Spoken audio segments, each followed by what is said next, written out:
There is a reason some connections feel intense, but never feel safe, and there is a reason calm. Relationships feel boring at first. Most people believe love and desire are the same. Psychology says they are. Opposites. Desire activates your nervous system.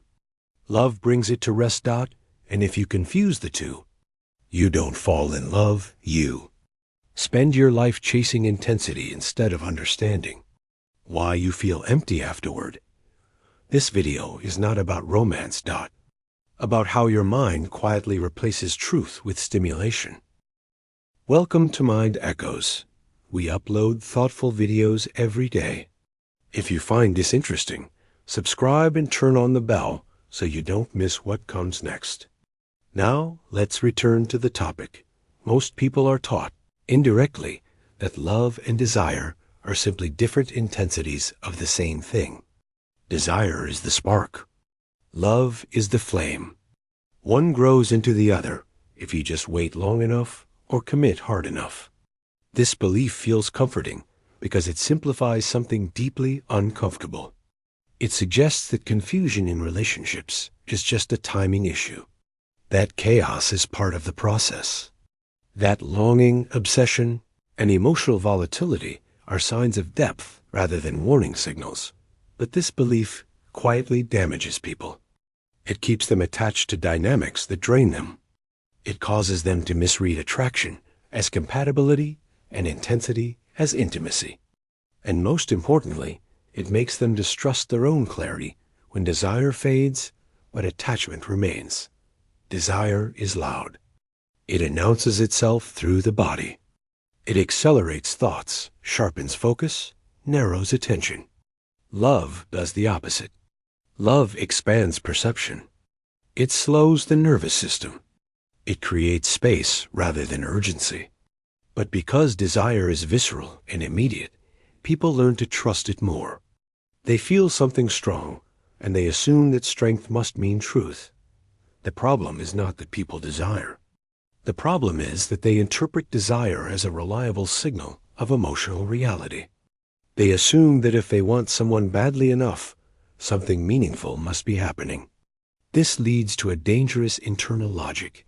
If it hurts, it must matter. If it consumes me, it must be real. If I can't let go, it must be love. This confusion is reinforced by culture, stories, and even personal history.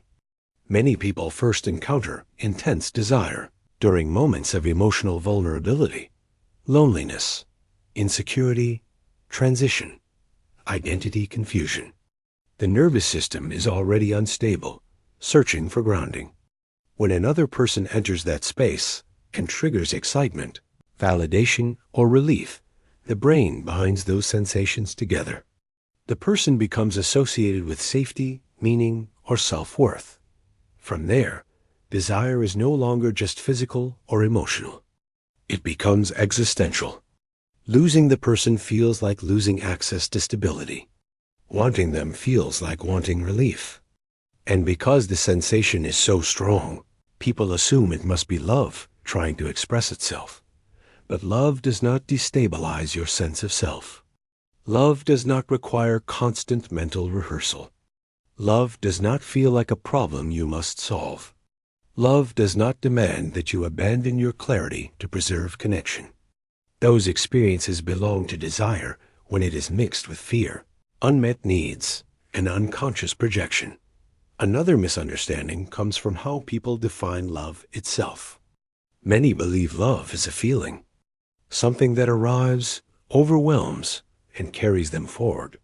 But feelings fluctuate. They respond to context, stress, hormones, memory, and expectation. If love were only a feeling, it would be inherently unreliable. Yet people expect it to guide lifelong decisions. What most people call love is actually a bundle of sensations, hopes, and interpretations layered on top of desire. They want someone. They imagine a future. They attach meaning to the wanting. And then they defend that construction, even when reality contradicts it. When desire fades, as it inevitably does, people panic. They think something has gone wrong. They assume the relationship is broken, or that they themselves are incapable of depth. They chase intensity again, mistaking the return of stimulation for the return of truth. This cycle repeats because no one taught them to separate wanting from valuing, craving from choosing, activation from commitment. Without that distinction, relationships become unstable experiments in emotional regulation rather than deliberate bonds. The real problem is not that people confuse love and desire once. It's that they build identities, histories, and self-narratives on that confusion. And by the time they begin to question it, they are already deeply invested. From a psychological perspective, desire is not primarily about the other person. It is about what the other person activates inside you. Jung understood this well. He observed that people often fall in love not with who someone is, but with what they represent. An image, a missing part, a suppressed aspect of the self. This is projection. When unconscious material is not integrated, it seeks expression externally. Desire becomes the mechanism through which the psyche tries to reclaim what it has disowned. You don't just want the person. You want what they symbolize: freedom, confidence, warmth, power, being seen, being chosen. Because this process happens below awareness, it feels mystical, fated, inevitable. But it is psychological, not metaphysical. The intensity comes from internal pressure, not external compatibility. Nietzsche would describe this as a form of will. Desire is an assertion of the self-seeking expansion, relief, or affirmation. It is not moral. It is not relational. It is directional. It moves toward what promises to increase one's sense of vitality or control. Love, by contrast, requires a different orientation. Love is not about extraction. It is about recognition. To love someone is to see them clearly and still choose them. Not because they complete you, but because they stand beside you without needing to be used. This is where ego enters the picture. The ego prefers desire because desire reinforces identity. I want, I pursue, I feel alive. Love threatens the ego because love asks for humility. It asks you to tolerate boredom, imperfection, and difference without dramatizing them. Desire thrives on distance and uncertainty. It feeds on what is unavailable or unstable. The nervous system stays alert, scanning for signs, interpreting signals, rehearsing outcomes. This constant activation creates the illusion of depth. But it is depth of arousal, not depth of connection. Love requires the opposite conditions: safety, predictability, mutuality. These reduce arousal. They quiet the nervous system. And because modern culture associates excitement with value, this quiet is often misinterpreted as emptiness. Another layer involves attachment patterns. For many people, desire is entangled with anxiety. They learned early that connection is inconsistent, that attention must be earned, that love is conditional. As adults, they mistake the anxiety of pursuit for passion. When a relationship feels calm, they distrust it. The shadow also plays a role. Unacknowledged fears, aggression, and dependency often hide beneath desire. A person may be drawn to someone who activates their shadow because it feels intense and familiar. The relationship becomes a stage where unresolved conflicts replay themselves. None of this is conscious. People don't choose these dynamics. They are pulled into them. And because desire is socially validated, they rarely question it. They are praised for passion, not clarity, for intensity, not discernment. Love, in its mature form, is quieter and therefore easier to miss. It does not shout. It does not demand obsession. It does not collapse your inner world around another person. It allows you to remain whole while being connected. Understanding this difference is unsettling because it forces a reevaluation of past experiences. It challenges the narrative that suffering was proof of depth. It reframes longing as a signal, not a destination. Here is the truth most people resist. Much of what you called love was desire mixed with fear. Fear of being alone. Fear of being insignificant. Fear of not being chosen. And because fear is powerful, the bond felt powerful. This does not mean you are foolish or shallow. It means you are human. The nervous system is designed to prioritize attachment. When it senses threat or lack, it amplifies desire to restore balance. The intensity you felt was not evidence of connection. It was evidence of imbalance. That another uncomfortable truth is that love does not guarantee permanence. You can love someone and still leave. You can be loved and still be wrong for each other. Desire promises fusion. Love accepts limits. That acceptance can feel like loss to a mind addicted to intensity. Many people secretly fear love because love does not provide the same adrenaline. It does not distract you from yourself. It does not dissolve your boundaries. It requires presence. And presence exposes unresolved emptiness rather than masking it. There is also the truth that desire often diminishes once it gets what it wants. This is not betrayal. It is completion. Desire is goal-oriented. Once the goal is reached, its function ends.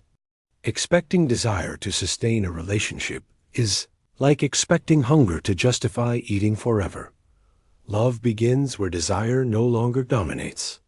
It emerges when two people choose each other without needing the other to regulate their inner state. This is rare, not because people are incapable, but because it requires self-confrontation. Finally, there is the truth that not all longing deserves to be honored. Feeling something deeply does not obligate you to act on it. Wanting someone does not mean they are good for you. Intensity is not a moral argument. This truth can feel cold, but it is actually stabilizing. It returns agency to the individual. It separates feeling from meaning, and it allows people to stop romanticizing their own dysregulation. The first shift is learning to observe desire without obeying it. Desire is information, not instruction. When you feel drawn to someone, ask what is being activated. Is it validation? Novelty? Escape? Control? This question does not kill desire. It contextualizes it. The second shift is distinguishing safety from boredom. Calm does not mean empty. Predictability does not mean lack of depth. Notice how your body responds in stable connections. If the absence of anxiety feels unfamiliar, that is a clue about conditioning, not compatibility. The third shift is separating fantasy from reality. Desire often attaches to imagined futures rather than present behavior. Practice evaluating people based on consistency, not potential. What they do repeatedly matters more than what you hope they might become. The fourth shift is reclaiming autonomy. Love grows between two individuals who can stand alone. If being with someone requires you to shrink, perform, or constantly adapt, desire is driving the bond, not love. The final shift is allowing love to be quiet. Stop expecting it to feel dramatic. Let it feel ordinary. Let it integrate into life rather than consuming it. This does not make it weaker. It makes it sustainable. These shifts are not techniques. They are orientations. They change how you interpret internal signals. And over time, they rewire what you are drawn to. When you look back at your life, the most intense connections may not be the ones that shaped you most deeply. Some burned bright and disappeared. Others lingered quietly, altering your values, your rhythms, your sense of self. Desire teaches you what you lack. Love teaches you what you can share. One points inward toward hunger. The other points outward toward responsibility. Neither is wrong. But confusing them creates suffering that feels meaningful until it no longer does. As you grow more aware, desire may lose some of its mystique. It may feel less sacred, less commanding. This can feel like a loss. But it is also a liberation.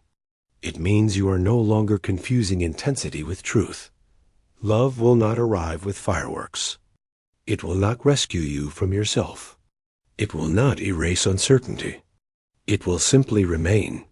And in that remaining, you may notice something unfamiliar. Silence. Not the anxious silence of waiting. Not the heavy silence of repression. But the quiet of something no longer demanding to be chased. That quiet is not emptiness.